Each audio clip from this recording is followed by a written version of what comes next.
ഓം സ്വാമിയേ ശരണമയ്യപ്പ. മാളികപ്പുറത്തമ്മ ദേവി ലോകമാതാവേ ശരണമയ്യപ്പ. ശ്രീ മഹാദേവിയേ നമ. ശ്രീ ലളിതാ ത്രിപുരസുന്ദര്യേ നമ. ഞാൻ മാടവന പരമേശ്വരൻ നമ്പൂതിരി, മുൻ ശബരിമല മാളികപ്പുറം മേൽശാന്തി. ലളിതാ സഹസ്രനാമത്തിലെ 350 നാമങ്ങളാണ് നമ്മൾ പഠിച്ചു കഴിഞ്ഞത്. ഇനി 351 നാമം. ഓം വാമകേശ്യൈ നമ. മനോഹരമായ കേശഭാരത്തോടു കൂടിയവൾ എന്നാണ്. കേശം എന്ന് പറഞ്ഞാൽ മുടി. അപ്പോൾ ഈ പദത്തെ വേറൊരു രീതിയിൽ നമുക്ക് തിരിക്കാം. വാമക പ്ലസ് ഈശം വാമകേശം. അപ്പോൾ സ്ത്രീലിംഗ ശബ്ദം വാമകേശി. വാമകൻ മനുഷ്യൻ, ഈശ്വരൻ നാഥൻ. അപ്പം മനുഷ്യരുടെ നാഥൻ ശിവൻ. അപ്പം ശിവൻ്റെ പത്നി വാമകേശി. അങ്ങനെ നമുക്ക് ഈ നാമത്തിനെ തിരിക്കാവുന്നതാണ് എന്ന് മനസ്സിലാക്കുക. അപ്പോൾ വാമകേശം എന്ന് പറയുന്ന ഒരു തന്ത്രഗ്രന്ഥമുണ്ട്. അപ്പോൾ 28 ശൈവതന്ത്രങ്ങളിലൊന്നാണത്. അപ്പോൾ 68 പുണ്യസ്ഥാനങ്ങളിൽ ഒന്നായിട്ടുള്ള ജഗത്തിലെ ദേവതയാണ് വാമകേശി എന്നും കാണുന്നുണ്ട്. ഇനി 352 നാമം. ഓം വന്യമണ്ഡലവാസിന്യൈ നമ. വന്യമണ്ഡലത്തിൽ സ്ഥിതി ചെയ്യുന്നവൾ.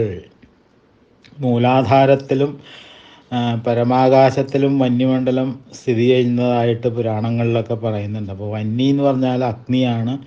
അഗ്നികൾ പ്രധാനമായിട്ട് 3 എന്നാണ് പറയണേ. കാരണം ദാക്ഷിണാഗ്നി എന്ന് പറഞ്ഞാൽ ചുടലയിൽ എരിയുന്ന തീയ്. ഇനി ആവഹനീയം എന്ന് പറഞ്ഞാൽ യാഗവേദിയിൽ എരിയുന്ന തീയ്. അടുത്തത് ഗാർഹപത്യം, അതായത് വീട്ടിൽ എരിയുന്ന തീയ്. അപ്പോൾ മറ്റൊരു പ്രകാരത്തിൽ സൂര്യചന്ദ്ര അഗ്നികളുടെ മധ്യത്തിൽ വിളങ്ങുന്നവൾ നിന്നും നാമത്തെ നമുക്ക് വ്യാഖ്യാനിക്കാവുന്നതാണ്. അപ്പോൾ ശ്രീചക്രത്തിലെ അഗ്നി സൂര്യമണ്ഡലങ്ങളിലും അധിഷ്ഠാനം ചെയ്യുന്നത് ദേവിയാണ് അല്ലേ? അത് നമ്മൾ നേരത്തെ പല പ്രാവശ്യം തന്നെ മനസ്സിലാക്കിയിട്ടുള്ളതാണ്. അപ്പോൾ സ്വാധിഷ്ഠാനത്തിലെ അഗ്നിമണ്ഡലം, അനാഹതത്തിലെ സൂര്യമണ്ഡലം, സഹസ്രാരത്തിലെ ചന്ദ്രമണ്ഡലം. അപ്പോൾ ബാഹ്യവും ആഭ്യന്തരവുമായി കാണപ്പെടുന്ന എല്ലാ അഗ്നിമണ്ഡലങ്ങളുടെയും ഉള്ളിൽ വിളങ്ങുന്നവൾ എന്നുള്ള അർത്ഥത്തിൽ നമുക്ക് ആ നാമത്തെ എടുക്കാം. ഇനി 353 നാമം. ഓം ഭക്തിമത്കൽപ്പലതികായൈ നമ. ഭക്തന്മാർക്ക് കൽപ്പവല്ലിയായവൾ എന്നാണ്. ഏതഭിഷ്ടങ്ങളെയും പ്രദാനം ചെയ്യുന്ന ദിവ്യശക്തിയാണ്. കൽപ്പവൃക്ഷത്തിനും കാമധേവനും ഉണ്ട് എന്നാണ് ഋഷി കൽപ്പന പറയുന്നത്. അപ്പോൾ ഭക്തിമത് കൽപ്പൻ എന്നുള്ളതിന് ഗാഢഭക്തന്മാരല്ലാത്തവർ എന്നൊരർത്ഥമുണ്ട്. അപ്പോൾ അത്തരക്കാർക്കും പടർന്നു കയറുവാൻ അവസരം നൽകുന്നവൾ എന്നൊരു വ്യാഖ്യാനം നമുക്ക് കൊടുക്കാം. അതിൽ തെറ്റില്ല എന്നുള്ളതാണ്. അപ്പോൾ അർത്ഥഭക്തന്മാരെ പൂർണ്ണഭക്തരാക്കുന്നവൾ എന്ന് ആ നാമത്തിന് അർത്ഥം വരുന്നു. അക്രമേണ അർത്ഥഭക്ത്യാവ ഭവാന്യാ കൃതമർച്ചനം ജന്മാന്തരേ ക്രമപ്രാപ്യേ പൂർണ്ണ ഭക്തിയേജ കൽപ്പതേ എന്നാണ്.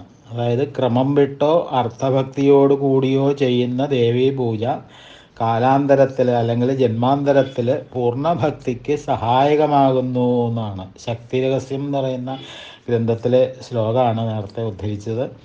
അപ്പോൾ കൽപ്പശബ്ദത്തിന് കസ്തൂരിമുല്ല തുടങ്ങിയ അർത്ഥങ്ങൾ, ഭക്തന്മാരുടെ മേൽ സുഗന്ധം വർഷിക്കുന്നവൾ എന്ന് അങ്ങനെയൊക്കെ പല രീതിയിലും ആ നാമത്തിന് നമുക്ക് അർത്ഥമായിട്ട് എടുക്കാം എന്നുള്ളതാണ്. ഇനി 354 നാമം.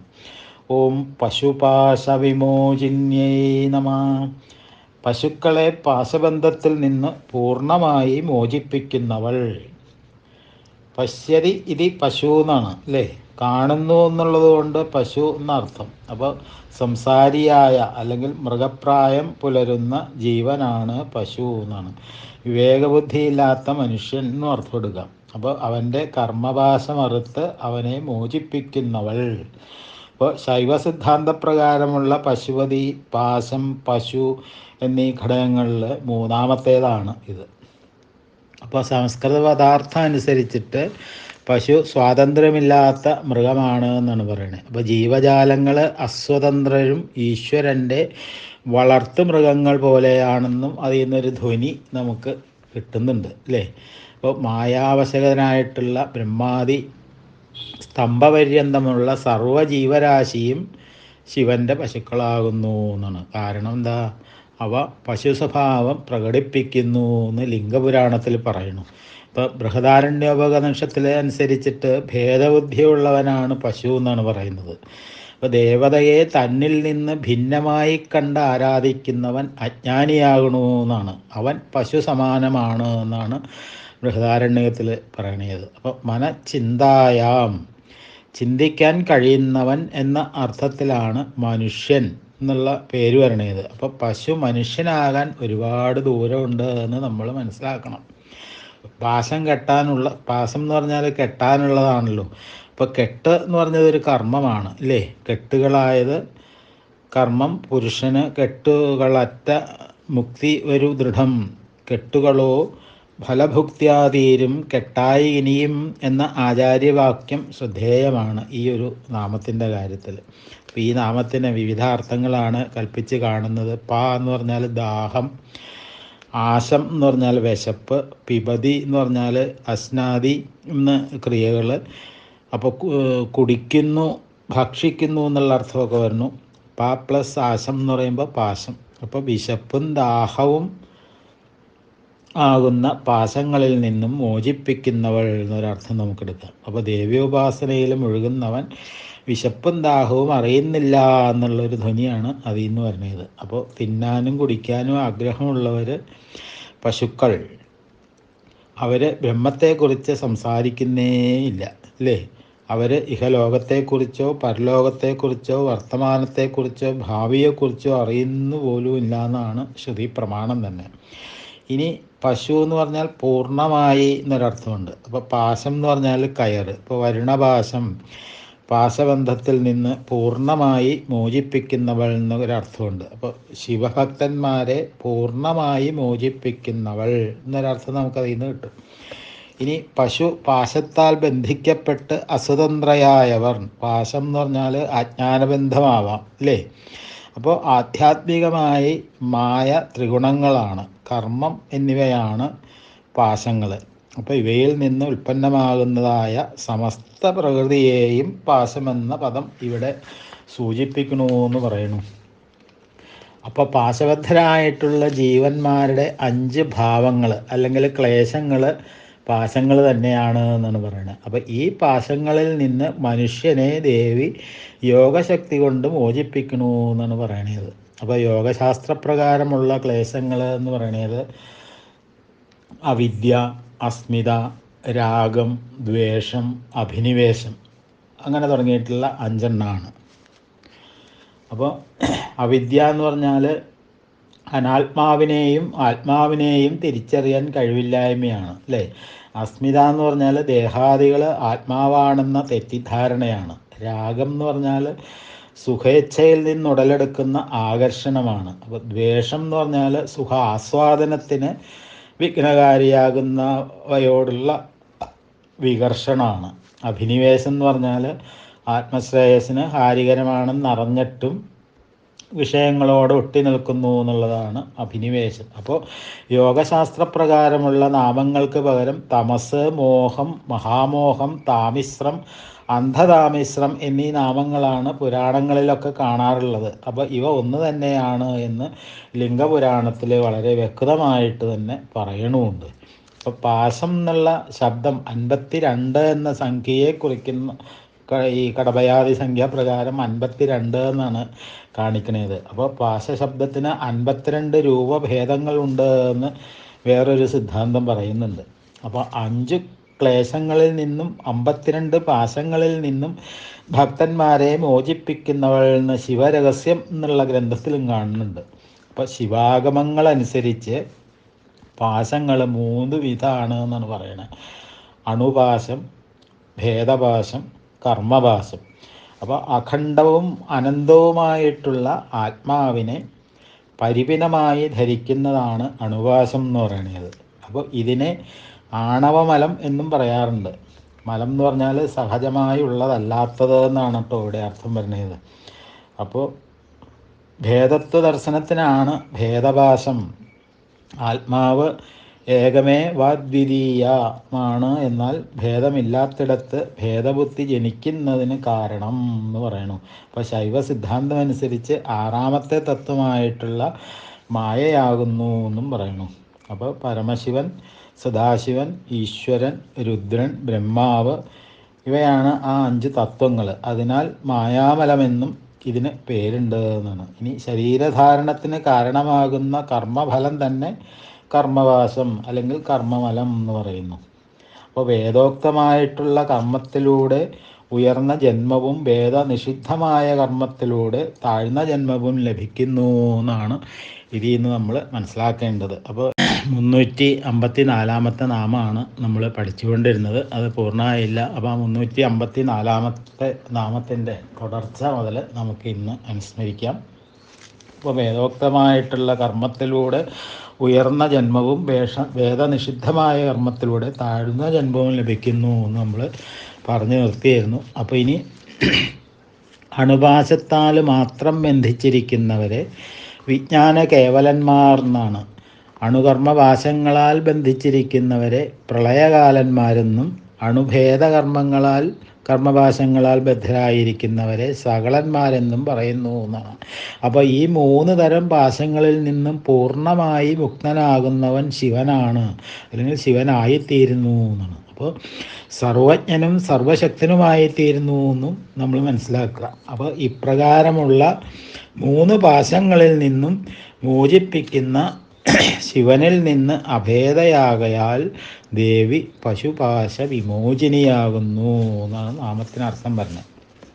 ഇനി പശു അധികം പ അധികം ആശ അധികം വിമോചിനി, അങ്ങനെ നമ്മൾ ഈ പദം തിരിക്കുമ്പോൾ പശുപൻ സംസാരികളെ പരിരക്ഷിക്കുന്നവൻ, പശുപതി എന്ന് പറഞ്ഞാൽ ശിവൻ. അപ്പോൾ ശിവനെ പ്രാപിക്കുവാൻ ആശിക്കുന്നവരെ സംസാരബന്ധത്തിൽ നിന്നും മോചിപ്പിക്കുന്നവൾ എന്ന നാമത്തിന് മറ്റൊരർത്ഥം കിട്ടുന്നു.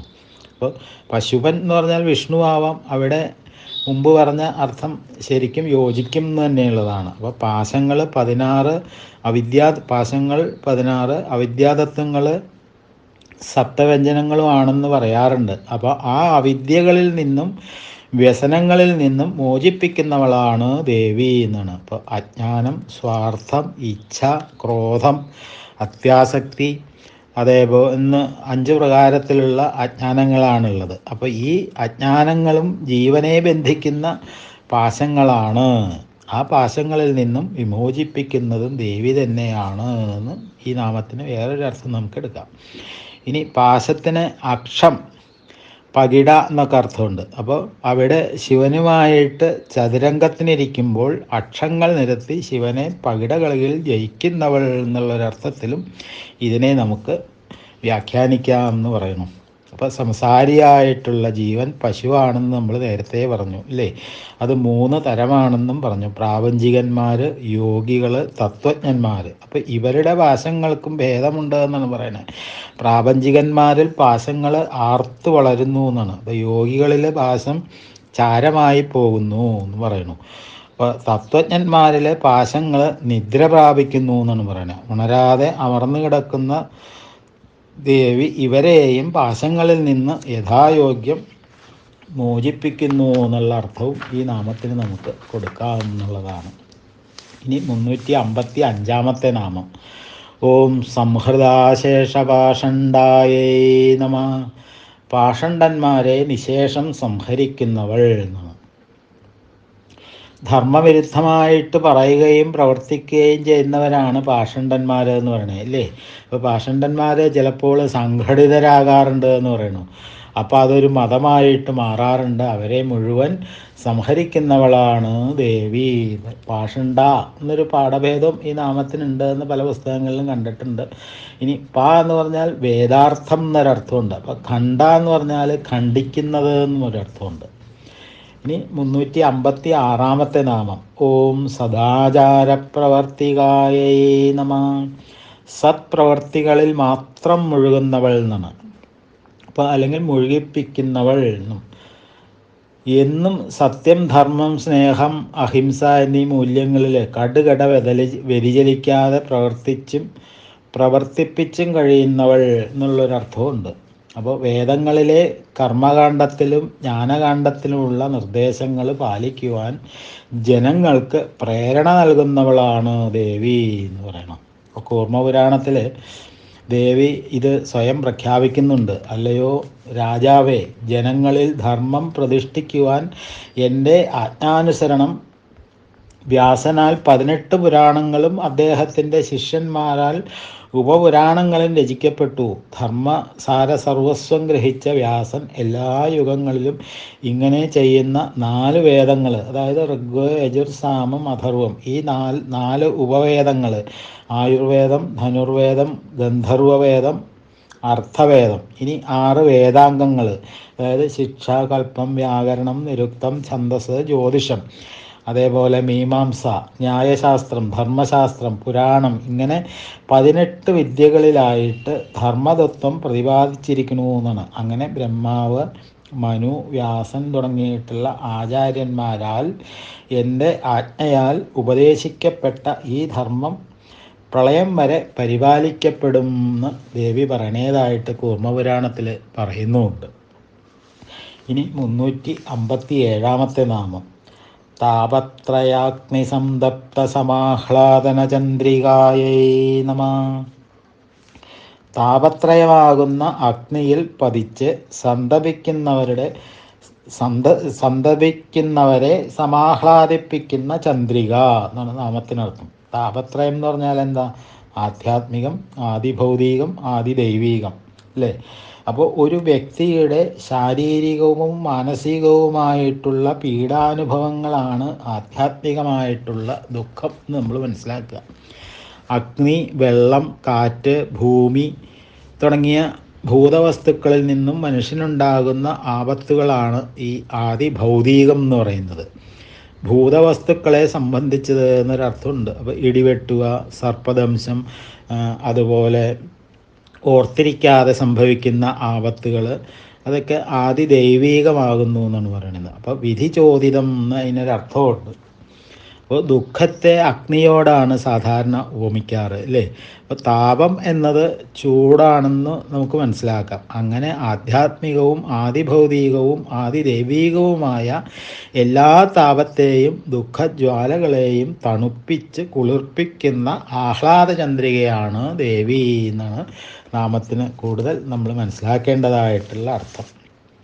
ഇനി 358 നാമം. ഓം തരുണ്യേ നമ.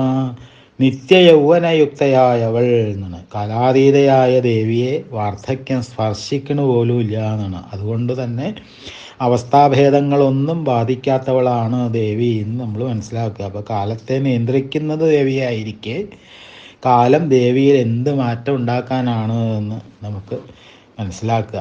ഇനി 359 നാമം. ഓം താപസാരാധ്യായേ നമ. താപസാന്മാരാൽ ആരാധിക്കപ്പെടുന്നവൾ. മുനീശ്വരന്മാർ മാത്രമല്ല, താപസവടുവായ ശിവനാൽ പോലും സമാരാധ്യയാണ് ദേവി എന്ന് നമുക്കറിയാം, അല്ലേ? അപ്പോൾ ഈ നാമത്തെ ഇനി നമുക്ക് വേറെ രീതിയിൽ പിരിച്ചു നോക്കാം. താപ അധികം സാര അധികം ആ അധികം ധ്യ. അപ്പോൾ താപസാരാധ്യ എന്ന് കിട്ടിയില്ലേ? അപ്പോൾ താപം എന്ന് പറഞ്ഞാൽ ദുഃഖമാണ്, അതായത് സംസാര ദുഃഖം. സാരം എന്ന് പറഞ്ഞാൽ ജീവനാണ്, അപ്പോൾ ജീവൻ്റെ സംസാര ദുഃഖം. ആ എന്ന് പറഞ്ഞാൽ പര്യന്തമാണ്, അപ്പോൾ അതിരുവരെ എന്നൊക്കെ അർത്ഥമുണ്ട്. അപ്പോൾ ആ സംസാരം എന്ന് പറഞ്ഞാൽ സംസാരപര്യന്തം. അപ്പോൾ സംസാരാന്ത്യം വരെ. ധ്യ എന്ന് പറഞ്ഞാൽ ധ്യാനിക്കപ്പെടുന്നവളാണ്. അപ്പോൾ ജീവൻ്റെ സാംസാരിക ദുഃഖം നിലനിൽക്കും വരെ ധ്യാനിക്കപ്പെടുന്നവളെന്നും ഈ നാമത്തെ നമുക്ക് മനസ്സിലാക്കാം എന്നുള്ളതാണ്. ഇനി അടുത്ത നാമം 360 നാമം. ഓം തനുമധ്യായേ നമ. തനുവായ അല്ലെങ്കിൽ കൃശമായ മധ്യത്തോടു കൂടിയവൾ എന്നാണ്. അതായത് ഒതുങ്ങിയ അരക്കെട്ട് എന്ന് പറഞ്ഞാൽ സ്ത്രീ സൗന്ദര്യത്തിൻ്റെ മികവായിട്ട് സാമുദ്രിക ശാസ്ത്രമൊക്കെ പറയുന്നില്ലേ? അപ്പോൾ ദേവി സൗന്ദര്യത്തിൻ്റെ മൂർത്തിമത് ഭാവമാണ് എന്നാണ്. അപ്പോൾ ലോകത്ത് കാണപ്പെടുന്ന സകലവിധ സൗന്ദര്യവും ദേവിയുടെ സൗന്ദര്യ അംശം മാത്രമാണെന്നിരിക്കെ ദേവിയുടെ സൗന്ദര്യാതിശയം എങ്ങനെയാണ് നമുക്ക് വർണ്ണിക്കാൻ കഴിയുക? അപ്പോൾ മറ്റൊരു പ്രകാരത്തിൽ നമുക്കിതിനെ ചിന്തിക്കുകയാണെങ്കിൽ കാലസ്വരൂപിണിയാണ് ദേവി എന്ന് നമ്മൾ മനസ്സിലാക്കി. അപ്പോൾ കാലത്തെ ഭൂതം ഭാവി വർത്തമാനം എന്ന് തിരിക്കുന്നുണ്ട് അല്ലേ. ഭൂതവും ഭാവിയും അന്തമറ്റ് വിപുലമായി കിടക്കുന്നു എന്നാണ് പറയുന്നത്. വർത്തമാനോ അത്യല്പം മാത്രമേ ഉള്ളൂ താനും. അപ്പോൾ അല്പമാത്രമായിട്ടുള്ള അല്ലെങ്കിൽ തനുവായ മധ്യത്തോട് വർത്തമാനം എന്ന അവസ്ഥയോട് കൂടിയവളാണ് ദേവി. അങ്ങനെയും ദേവി തനുമധ്യയായി എന്ന് നമ്മൾ മനസ്സിലാക്കുക. അപ്പോൾ വർത്തമാനം ഉണ്ടെന്നോ ഇല്ലയെന്നോ പറയുവാൻ പറ്റാത്ത വണ്ണം തനുപ്രായമാണ് എന്ന് ഊഹിക്കുക. കാഞ്ചീദേശത്ത് ആരാധിക്കപ്പെടുന്ന ദേവതയാണ് ഈ തനുമധ്യ എന്ന് പറയുന്നത്. തനുമധ്യ എന്നത് ഒരു വൃക്ഷത്തിൻ്റെ പേരുമുണ്ട്. അങ്ങനെ പലവിധ അർത്ഥങ്ങൾ കോശങ്ങളിലൊക്കെ കാണുന്നുണ്ട്. ഈ 361 നാമം. ഓം തമോപഹായൈ നമഃ. തമോ ഗുണജന്യമായ ജാഡ്യത്തെ നശിപ്പിക്കുന്നവൾ എന്നാണ് നാമത്തിനർത്ഥം. അതായത് അജ്ഞാനത്തെ ഇല്ലായ്മ ചെയ്യുന്നവൾ. അജ്ഞാനമാണല്ലോ മായ എന്ന് പറയുന്നത്. അപ്പോൾ ഭക്തൻ്റെ മായാഭ്രമത്തെ ഒഴിവാക്കുന്നവളാണ് ദേവി എന്ന് നാമത്തിനർത്ഥം വരുന്നു. അപ്പോൾ സകല അനർത്ഥങ്ങൾക്കും ഹേതു എന്ന് പറഞ്ഞാൽ തമസാണ് അല്ലേ. ഇപ്പോൾ ഭഗവത്ഗീതയിൽ വിസ്തരിച്ച പലയിടത്തും തമോ ഗുണത്തിൻ്റെ ജാഡ്യാലസ്യ നിദ്രാദികളെ പറ്റിയിട്ട് ഭഗവാൻ നമുക്ക് വിസ്തരിച്ച് പറഞ്ഞു തരുന്നുണ്ട്. അപ്പോൾ തമസ് എന്ന് പറഞ്ഞാൽ ഇരുട്ടാണ്. ആ ഇരുട്ടിനെ ഈർന്നുയരുന്ന ആദിസൂര്യനാണ് ദേവി എന്നാണ് ഈ നാമത്തിലൂടെയൊക്കെ നമ്മൾ മനസ്സിലാക്കേണ്ടത്. ഇനി 362 നാമം. ഓം ചിത്യൈ നമഃ. ശുദ്ധജ്ഞാനസ്വരൂപിണി എന്നാണ്. ചിതി എന്ന് പറഞ്ഞാൽ അവിദ്യാ പരിപന്ഥി ജ്ഞാനസ്വരൂപ എന്ന് ശ്രീ ഭാസ്കരായർ വിവരിച്ച് കണ്ടിട്ടുണ്ട്. അപ്പോൾ പരിപന്ഥി എന്ന് പറഞ്ഞാൽ ശത്രു എന്നാണ് അർത്ഥം. അപ്പോൾ അവിദ്യയ്ക്ക് ശത്രുവായ ജ്ഞാനസ്വരൂപിണി വിശ്വസൃഷ്ടിക്ക് ഹേതുവായ സ്വതന്ത്ര ജ്ഞാനശക്തിയാണ് ചിതി എന്നാണ് പറയുന്നത്. അപ്പോൾ ജ്ഞാനശക്തിയും ഇച്ഛാശക്തിയും ഉണ്ടായാൽ മാത്രമേ ക്രിയാശക്തി ഉണ്ടാവുകയുള്ളൂ എന്നാണ്. അപ്പോൾ ഒന്നിനെപ്പറ്റി അറിവുണ്ടാവണം, എന്നിട്ട് അതിൻ്റെ പേരിൽ ആഗ്രഹം ജനിക്കണം, പിന്നീടാണ് പ്രവൃത്തി ഉണ്ടാവുക അല്ലേ. ഇപ്പം ജ്ഞാനം, ഇച്ഛ, ക്രിയ ഇവ പരസ്പര പൂരകങ്ങളാണ് എന്നാണ് പറയുന്നത്. ആ ജ്ഞാനേച്ഛാശക്തികളാണ് ചിതി എന്ന് പറഞ്ഞാൽ. ഇനി 363 നാമം. ഓം തത്പദലക്ഷ്യാർത്ഥായൈ നമഃ. തത്പദത്തിന് ലക്ഷ്യമായ പരമാർത്ഥ വസ്തു സ്വരൂപിണി എന്നാണ്. തത്വമസി, അത് നീയാകുന്നു. അത് എന്നതെന്ന് പറഞ്ഞാൽ ബ്രഹ്മമാണ്. അതാണ് തത്പദം. അപ്പോൾ ബ്രഹ്മത്തെ നിഷ്കളബ്രഹ്മമെന്നും സകളബ്രഹ്മമെന്നും നമ്മൾ പറയാറുണ്ട് അല്ലേ.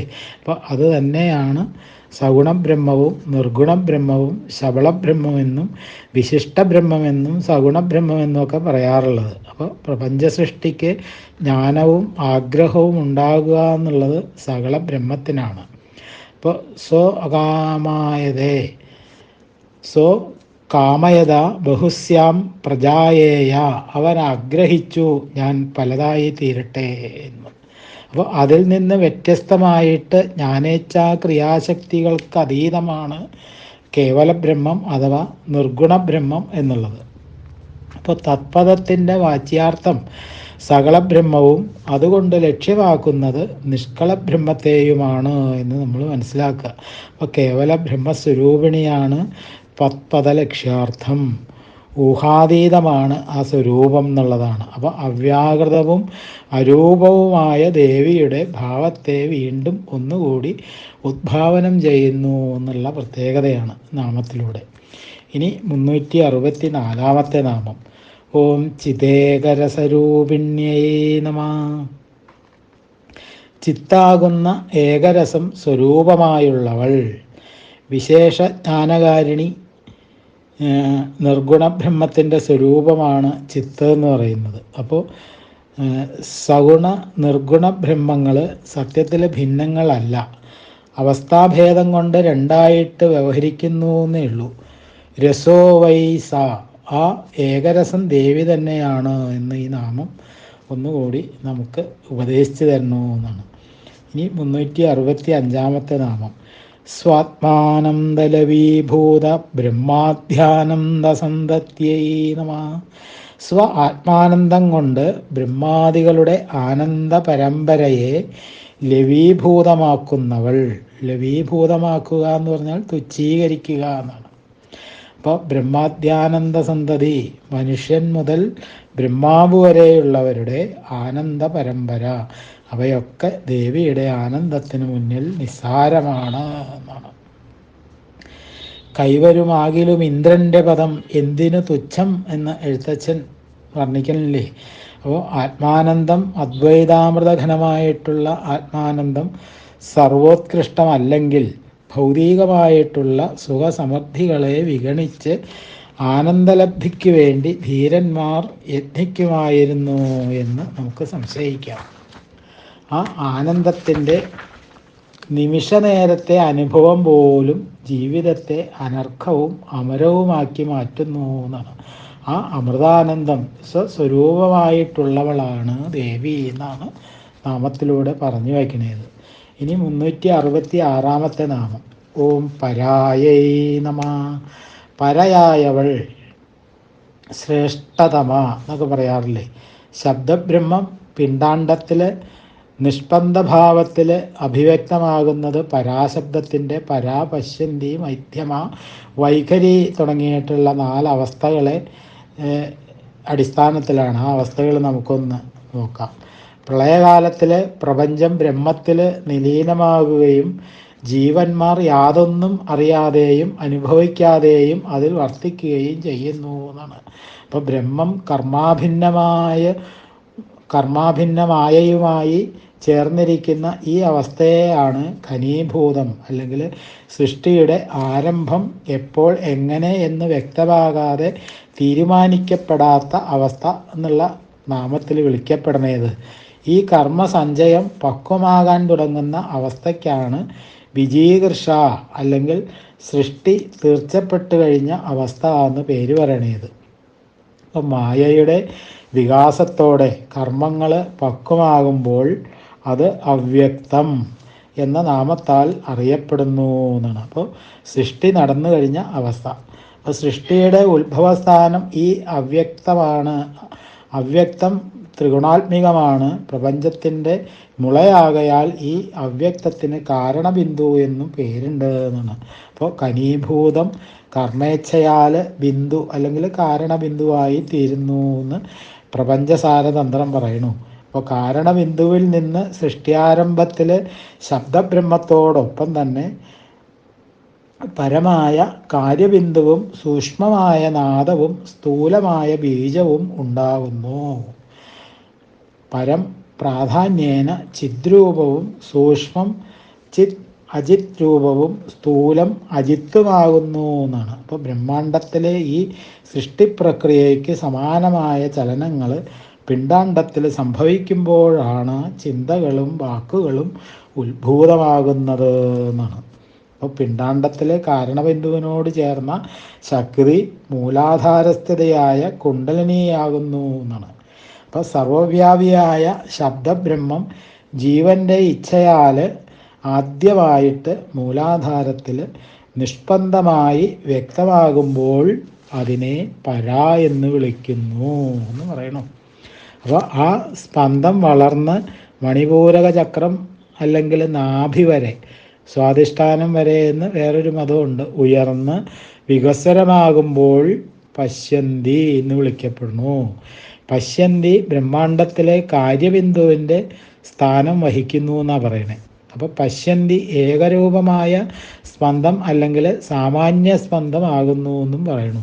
അപ്പോൾ സ്പന്ദം വീണ്ടും വളർന്ന് അനാഗത ചക്രം, അതായത് ഹൃദയഭാഗം വരെ എത്തി ബുദ്ധിതത്വവുമായി ചേരുമ്പോഴാണ് മധ്യമ എന്നുള്ള പേരിൽ അറിയപ്പെടുന്നത്. അപ്പോൾ ബ്രഹ്മാണ്ട സൃഷ്ടിയിലെ നാദത്തിന് സമാനമായ മധ്യമ, അതായത് വിശേഷ സ്പന്ദത്തോടു കൂടിയതാകുന്നു. അവിടെ നിന്ന് ശക്തി വീണ്ടും ഉയർന്ന് വിശുദ്ധിചക്രം വരെ, അതായത് കണ്ഠസ്ഥാനം കടന്ന് താലു, ഓഷ്ടം തുടങ്ങിയ സ്ഥാനങ്ങളിൽ സ്പർശിച്ച് ശ്രവണേന്ദ്രിയ വേദ്യമായി തീരുന്നു എന്നാണ്. ഈ സ്ഥൂലമായിട്ടുള്ള ശബ്ദം അല്ലെങ്കിൽ ഉച്ചാരണം വൈഖരി എന്നുള്ള നാമത്തിൽ അറിയപ്പെടണമെന്നാണ് പറയുന്നത്. അപ്പോൾ ബ്രഹ്മാണ്ഡ സൃഷ്ടിയിലെ ബീജശബ്ദത്തിന് സമാനമായ വൈഖരി സ്പഷ്ടതര സ്പന്ദത്തോട് കൂടിയതാകണമെന്ന് പറയണു. അപ്പോൾ ലൗകികമായി വൈഖരി മാത്രമാണ് നമുക്ക് പരിചയം അല്ലേ. എന്നാൽ യോഗികൾക്ക് സാധാരണമാണ് ഈ പരാപശ്യന്തി മധ്യമ എന്നുള്ള 3 തലങ്ങൾ എന്നാണ്. അപ്പോൾ അത് സംശയലേശമില്ലാതെ തന്നെയുണ്ട് ആചാര്യന്മാർ തെളിയിച്ചിട്ടുമുണ്ട്. അപ്പോൾ ഇത്തരം നിഗമനങ്ങൾ ഭൗതിക സങ്കേതം ഉപയോഗിച്ച് തെളിയിക്കപ്പെടാൻ അസാധ്യമായതുകൊണ്ട് മനസ്സിൻ്റെ അത്യന്ത സൂക്ഷ്മതലത്തിൽ ഈശ്വരപ്രേരിതമായിട്ടുള്ള ബുദ്ധിക്ക് മാത്രമേ അത് അനുഭവപ്പെടുകയുള്ളൂ എന്നുള്ളതാണ്. അങ്ങനെ അനുഭവമുള്ളവരുടെ പ്രമാണമാണ് പ്രമാണം എന്ന് പറയുന്നു. കുറച്ച് ഗഹനമായിട്ടുള്ള ഒരു നാമത്തിൻ്റെ അർത്ഥമാണ് നമുക്ക് മനസ്സിലാക്കാനുള്ളത്. അതിൻ്റെ തുടർച്ചയായിട്ട് കുറച്ച് കാര്യങ്ങളൂടി നമുക്ക് മനസ്സിലാക്കാം എന്നുള്ളതാണ്. അപ്പോൾ മൂലാധാരേ പരാപ്രോക്ത പശ്യന്തീനാഭി സംസ്ഥിത മധ്യമം ബുദ്ധി സംയുക്ത അഷ്ടസ്ഥാനേഷു വൈഖരി. ഈ 3 ഘട്ടങ്ങൾ സ്പഷ്ടമായിട്ട് കണ്ടറിഞ്ഞ ദൃഷ്ടാക്കൾ അഭിപ്രായ വ്യത്യാസമില്ലാതെ രേഖപ്പെടുത്തിയിട്ടുണ്ട് എന്നുള്ളതാണ്. സ്പഷ്ടവർണ്ണ സംയുക്തമായ വൈഖരിയാണ് നമ്മുടെ വ്യവഹാര ഭാഷ. സൗഭാഗ്യഭാസ്കരത്തിൽ ഈ നാമത്തെ സുദീർഘമായിട്ട് തന്നെ ചർച്ച ചെയ്യുന്നുണ്ട് എന്നുള്ളൊരു പ്രത്യേകതയുണ്ട്. നിത്യാതന്ത്രത്തിൽ നിന്നും ആചാര്യൻ ഉദ്ധരിക്കുന്നത് ഇങ്ങനെയാണ്: മൂലാധാരേ സമുസ്പന്ന പരാഖ്യേ നാദസംഭവ സ ഏവേർധ്വദയാനീത സ്വാദിഷ്ടാനേ വിജൃംഭിത പശ്യന്ത്യാഖ്യാമ വാപ്നോതി. മൂലാധാരത്തിൽ തന്നെ പരാ എന്ന പേരോടെ നാദം ആവിർഭവിക്കുന്നു എന്നും അത് തന്നെ മുകളിലേക്ക് കടന്ന് സ്വാധിഷ്ഠാനത്തിലെത്തി വികസിക്കുന്നു എന്നും അതിന് പശ്യന്തി എന്ന പേരുണ്ട് എന്നുമാണ് ഈ മേൽച്ചൊല്ലിയ ശ്ലോകത്തിൻ്റെ അർത്ഥം. ഇനി തഥൈവോർധ്വം ശനേ ശനേ അനാഹതേ ബുദ്ധിതത്വ സമേതോ മധ്യമാഭിത. അത് തന്നെ മെല്ലെ മെല്ലെ ഉയർന്ന് അനാഘതത്തിലെത്തി ബുദ്ധിതത്വത്തോടു കൂടി വിജൃംഭിക്കുന്നു എന്നാണ്, വികസിക്കുന്നത് എന്നാണ്. അപ്പം എന്നിട്ട് മധ്യമ എന്ന് പറയുന്നു. പ്രാണേന വിഖരാഖ്യേന പ്രേരിത വൈഖരി പുന. വിഖരൻ എന്ന പേരുള്ള പ്രാണനാൽ ഉണർത്തപ്പെടുന്ന സ്പഷ്ട വർണ്ണാക്ഷര സംയുക്തമായിട്ടുള്ള നാദത്തെ വൈഖരി എന്നും പറയുന്നു എന്നാണ്. അപ്പോൾ ആന്തരിക പ്രപഞ്ചത്തെ എത്ര സ്പഷ്ടമായിട്ടും സൂക്ഷ്മമായിട്ടുമാണ് ഭാരതീയ ആചാര്യന്മാർ അപഗ്രഹിച്ചിരിക്കുന്നതെന്ന് നമുക്ക് ഈ ശ്ലോകങ്ങളിലൂടെ മനസ്സിലാക്കാൻ സാധിക്കുന്നു. ഈ പരാശബ്ദത്തിന് ഏറ്റവും ശ്രേഷ്ഠമെന്ന് സാമാന്യ അർത്ഥം ഉണ്ട്. അപ്പോൾ ത്രിപുരാ സിദ്ധാന്തപ്രകാരം താഴെ പറയുന്ന വിധത്തിൽ വ്യാഖ്യാനിക്കുന്നുണ്ട്. പരമാനന്ദനാഥനിൽ, അതായത് ഗുരുവിൽ പ്രീതയാകുന്നത് കൊണ്ട് പരാനന്ദ എന്ന ഗ്രന്ഥത്തിൽ കീർത്തിക്കപ്പെടുന്നത് കൊണ്ട് പരാ, കൃപയുടെ പരമസ്രോതസ്സായതുകൊണ്ട് പരാ. ഇങ്ങനെയൊക്കെയാണ് വിവിധ ഗ്രന്ഥങ്ങളിൽ ഈ നാമത്തിനെ വ്യാഖ്യാനിച്ച് കാണുന്നത്. ഇനി 367 നാമം. ഓം പ്രത്യക്ഷിതീരൂപായൈ നമ. അവ്യക്തമായ ആത്മസ്വരൂപത്തോടു കൂടിയവൾ എന്നാണ്. അപ്രത്യക്ഷ ബ്രഹ്മസ്വരൂപിണി എന്നൊക്കെ പറയാം. ഇപ്പം പ്രതികൂലം സ്വാത്മാഭിമുഖം അഞ്ചതീതി പ്രതീജി, അത് തന്നെയാണ് പ്രത്യക്ഷിതി, അന്തർമുഖമായിരിക്കുന്ന ആത്മാവ് എന്നാണ്. അപ്പം ആത്മാവിലേക്ക് അന്വേഷണം എത്താതിരിക്കത്തക്കവണ്ണം സകല ഇന്ദ്രിയങ്ങളെയും ബഹിർമുഖങ്ങളായിട്ടാണ് സംവിധാനം ചെയ്തിരിക്കുന്നത് അല്ലേ. അപ്പോൾ ബഹിർമുഖം ചരിക്കുന്ന ഈ ഇന്ദ്രിയങ്ങളെയും പ്രതികൂലമാക്കി, അതായത് നേരെ എതിരാക്കി വെച്ച് സാധകൻ ആത്മാന്വേഷണം ആരംഭിക്കണം എന്നാണ്. അപ്പോൾ രൂപനാമാദികൾക്ക് പിന്നാലെ പറന്നു നടക്കുന്ന ഇന്ദ്രിയങ്ങളാകുന്ന കിളികളെ 5 മരിഞ്ഞ് കീഴ്മറിക്കുമ്പോഴാണ് വെളിവുരു എന്തുന്നത് എന്ന് പറഞ്ഞിട്ടില്ലേ. അപ്പോൾ ബോധം അന്തർമുഖമാകുമ്പോൾ അവിടെ പ്രകാശിക്കുന്ന അവ്യക്ത ബ്രഹ്മസ്വരൂപമാണ് പ്രത്യക്ഷിതി എന്നുള്ളത്. ആ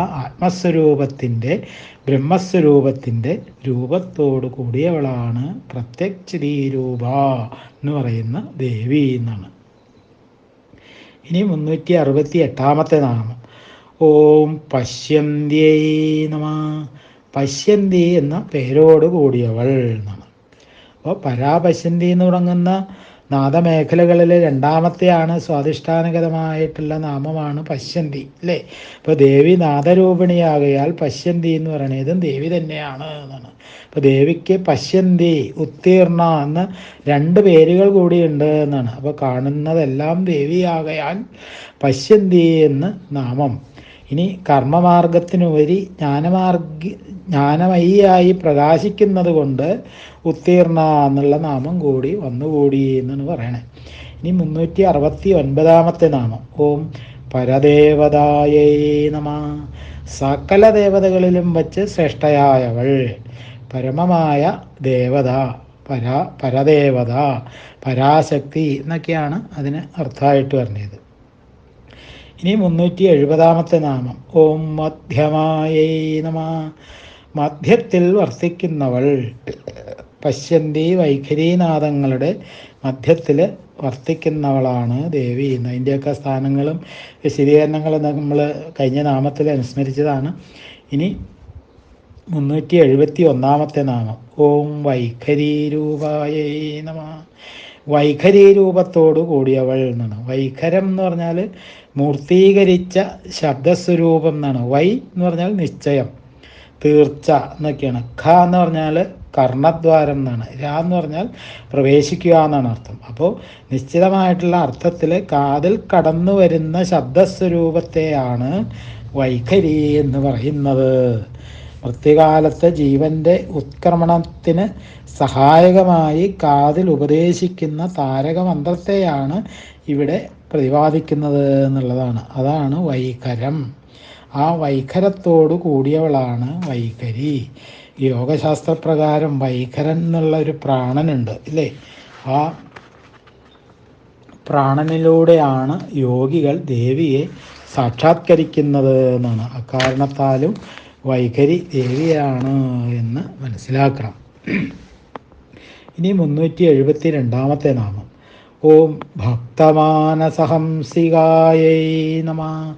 ഭക്തന്മാരുടെ മനസ്സിന് ഹംസിയായവൾ. അരയന്നങ്ങളുടെ സങ്കേത സ്ഥാനമാണ് മാനസ സരസ് എന്ന് നമുക്ക് പുരാണങ്ങളിലൂടെ മനസ്സിലായിട്ടുണ്ട്, അല്ലേ?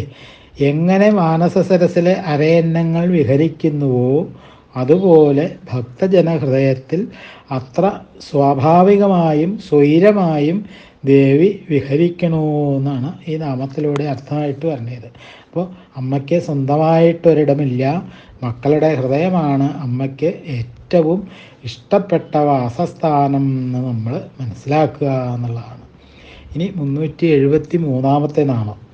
ഓം കാമേശ്വര പ്രാണനാട്യൈ നമഃ. കാമേശ്വരൻ്റെ പ്രാണനാടിയായവൾ. കാമേശ്വരൻ എന്ന് പറഞ്ഞാൽ ശിവനാണ്, ഇല്ലേ?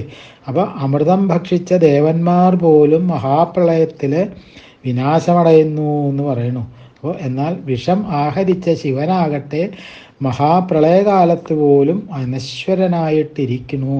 അതിന് കാരണം ദേവിയുടെ കർണാഭരണത്തിൻ്റെ ശക്തിയാണ് എന്നാണ് പറയുന്നത്. ആ കർണാഭരണത്തിൻ്റെ പ്രഭയിൽ കാളകൂട വിഷത്തിൻ്റെ കാളിമ അസ്തമിക്കുകയും വിഷമല്ലാതാവുകയും ചെയ്യുന്നു എന്നാണ് അർത്ഥമായിട്ട് പറഞ്ഞത്. അങ്ങനെയാണ് ദേവി കാമേശ്വരൻ്റെ പ്രാണനാടിയായി തീർന്നത് എന്നാണ്. സൗന്ദര്യലഹരിയിലെ ഈ ആശയം ശ്രീ ശങ്കരാചാര്യസ്വാമികൾ വളരെ വ്യക്തമായിട്ട് തന്നെ നമുക്ക് പറഞ്ഞു തരണമുണ്ട്, അല്ലേ? സുധാമപ്യാസ്വാദ്യ പ്രതിഭയജരാ മൃത്യുഹാരിണീം വിപദ്യതേ വിശ്വേ വാധീശതമഖാദ്യ ദിവിഷദ കരാളം ജക്ഷേളം കബളിതവത കാലകലന ന ശംഭോസ്തന്മൂലം തവ ജനനീതാടങ്കമഹിമ. അല്ലയോ അമ്മേ, ഈ ലോകത്ത് ബ്രഹ്മാവ്, ഇന്ദ്രൻ തുടങ്ങിയ ദേവന്മാരെ ഭീകരങ്ങളായ ജരാമരണങ്ങളെപ്പോലും ഹരിക്കുന്ന അമൃതത്തെ ആസ്വദിച്ചിട്ട് പോലും, അതായത് കൽപ്പാന്തരത്തിൽ നശിച്ചു പോകുന്നു. എന്നാൽ കരാളമായ വിഷത്തെ വിഴുങ്ങിയ ശിവനാകട്ടെ ആയുസ്സിന് ക്ഷതി സംഭവിക്കുന്നുമില്ല.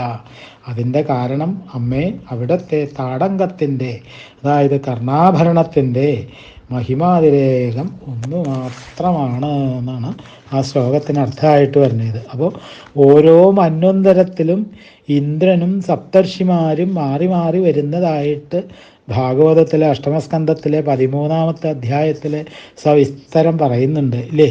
അപ്പോൾ ജിജ്ഞാസുക്കൾക്ക് ആ വിവരണം അപഗ്രഥിച്ച് നോക്കാവുന്നതുമാണ് എന്നുള്ളതാണ്. ഇനി 374-ാമത്തെ നാമം. ഓം കൃതജ്ഞായൈ നമഃ. ഈ 374-ാമത്തെ നാമം നമുക്ക് അടുത്ത ദിവസം അനുസ്മരിക്കുകയായിരിക്കും കുറച്ചുകൂടി നല്ലത്. ഇന്നത്തെ സർഗം നമുക്കിവിടെ നിർത്താം. ഓം സ്വാമിയേ ശരണമയ്യപ്പ. മാളികപ്പുറത്തമ്മ ദേവി ലോകമാതാവേ ശരണമയ്യപ്പ. ശ്രീ മഹാദേവ്യൈ നമഃ. ശ്രീ ലളിതാ ത്രിപുരസുന്ദര്यै നമഃ. ഓം